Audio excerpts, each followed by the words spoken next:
Tuhan sertamu dan sertamu juga. Inilah Injil Yesus Kristus menurut Matius. Dimuliakanlah Tuhan. Sekali peristiwa, Yesus berkata kepada imam-imam kepala serta tua-tua bangsa Yahudi, "Dengarkanlah perumpamaan ini. Seorang tuan tanah membuka kebun anggur dan menanam pagar di sekelilingnya. Ia menggali lubang tempat memeras anggur dan mendirikan menara juga di dalam kebun itu.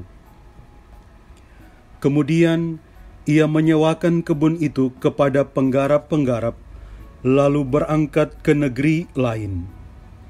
Ketika hampir 3 musim petik, ia menyuruh hamba-hambanya kepada penggarap-penggarap itu untuk menerima hasil yang menjadi bagiannya. Tetapi para penggarap menangkap hamba-hamba itu. Yang seorang mereka pukul, yang lain mereka bunuh, dan yang lain lagi mereka lempari dengan batu.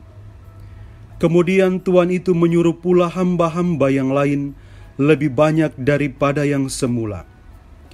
Tetapi mereka pun diperlakukan sama seperti kawan-kawan mereka. Akhirnya, tuan itu menyuruh anaknya kepada mereka, pikirnya, anakku pasti mereka segani. Tetapi ketika para penggarap melihat anak itu, mereka berkata seorang kepada yang lain, "Ia adalah ahli waris. Mari kita bunuh dia, supaya warisannya menjadi milik kita." Maka mereka menangkap dia dan melemparkannya keluar kebun anggur itu, lalu membunuhnya. Maka apabila tuan kebun anggur itu datang, apakah yang akan dilakukannya dengan penggarap-penggarap itu? Kata imam-imam kepala dan tua-tua itu kepada Yesus, "Ia akan membinasakan orang-orang jahat itu, dan kebun anggurnya akan disewakannya kepada penggarap-penggarap yang lain, yang akan menyerahkan hasil kepadanya pada waktunya." Kata Yesus kepada mereka, "Belum pernahkah kamu baca dalam kitab suci, batu yang dibuang oleh tukang-tukang bangunan telah menjadi batu penjuru? Hal itu terjadi dari pihak Tuhan, suatu perbuatan ajaib di mata kita. Sebab itu aku berkata kepadamu, kerajaan Allah akan diambil daripadamu, dan akan diberikan kepada suatu bangsa yang akan menghasilkan buah kerajaan itu." Mendengar perumpamaan Yesus itu, imam-imam kepala dan orang-orang Farisi mengerti bahwa merekalah yang dimaksudkannya. Maka mereka berusaha menangkap dia, tetapi mereka takut kepada orang banyak, karena orang banyak itu menganggap Yesus nabi. Demikianlah Injil Tuhan. Terpujilah Kristus. Saudara-saudari sekalian, salam jumpa dan kiranya Anda semua dalam keadaan sehat dan diberkati Tuhan. Kita baru saja mendengar bacaan Injil yang berbicara secara sangat khusus tentang sikap dan kelakuan para tokoh agama dan politik di masa hidup Yesus. Kita menyaksikan melalui sebuah perumpamaan, Yesus hendak mengkritik sikap dan kelakuan mereka yang tampak keras kepala dan tak mau membuka diri terhadap kehadiran Tuhan Yesus. Yesus mencoba menjelaskan sikap penolakan para penggarap kebun anggur, para pemimpin agama dan politik yang sudah berlangsung lama terhadap rencana dan kehendak Allah.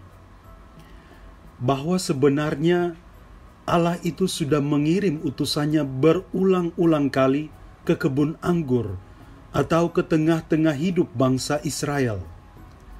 Tapi semua utusan Allah itu, yakni para nabi, mereka tolak dengan cara-cara yang sungguh tidak terpuji. Dan di masa akhir ini, sebenarnya dengan kehadiran Yesus, sang anak pemilik kebun anggur, diharapkan mereka dapat berubah. Namun rupanya kita melihat sikap penolakan itu berlangsung terus. Dikisahkan di akhir Injil tadi, mereka bahkan memiliki rencana jahat yang untunglah tertunda untuk mau menahan Yesus.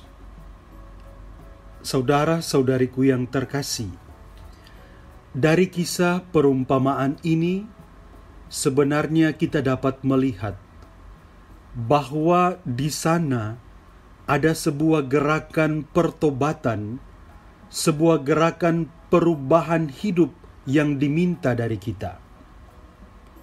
Ada warta gembira soal peluang untuk kita bisa berubah. Bahwa sebenarnya dari pelbagai bentuk kejatuhan manusia dalam dosa, dari sekian lamanya waktu hidup manusia bertahan dalam dosa, Allah itu masih memberikan kesempatan kepada kita untuk berbalik arah kembali kepadanya.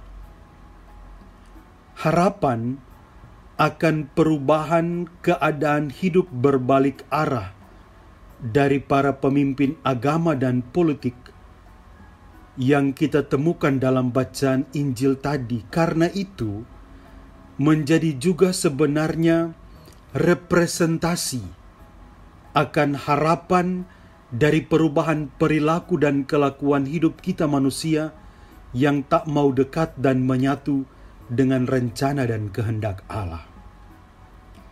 Itulah kiranya yang menjadi pesan utama dari warta Injil yang hari ini kita dengarkan.